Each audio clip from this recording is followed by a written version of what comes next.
chipo kutenda hanzi ndapota nditsigireiwo vachadzoka futi zvekare hanzi this time pari kubuda vhidhiyo rinotanga rasvikira ipo pano tori parura pano pa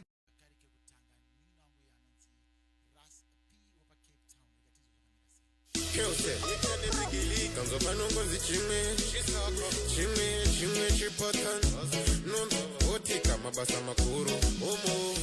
chinodira richisara isu toita mabasa makuru Chimwe Chipatani Chipatani makaisa kupi dhanzi vanyerere uko vanyerere imi mafanzi imi mungatondipazire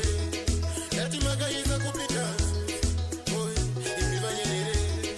uko imi vanyerere imi mafanzi imi mungatondipazire mana Russian butland kutini handina mazambuke musazina tini anotanga kukwenyana ndasvika inini captain players DJ wini pamushini sikinara ndipelaita neparafini chopira chipata wachiniwini bigiligi female boss vasimbisa ngoma burukazi boss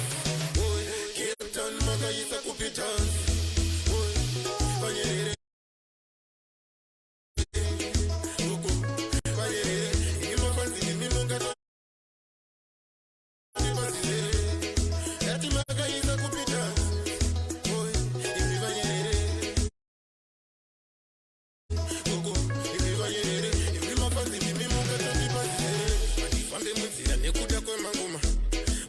yacho vanga ndipa tiketi mafazi yati pulo chipata njogona kuponda ngoma katorika rapiti nekuti ndinorova nemayefikia muchipatani chicha. Alright, that's a Ras Pee and Chipatani makaisa kupi dhanzi chibvunzo uyo zviri kuitika mudancehall music pane mibvunzo iri kuramba ichingotenderera chidancehall zimdancehall ichiri nesimba here kana kuti yakuenda ichinopera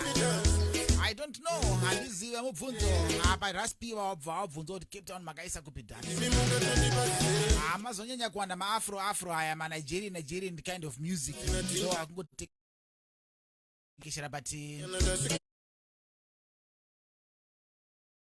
dancehall ichiripo vari watoikachikira big time izvo zvizvi tipei tidzipromote naika ndichipa kutenda kune vese vatibata muzuva ranhasi nangoti ndiridzewo 2 or 3 songs kekupe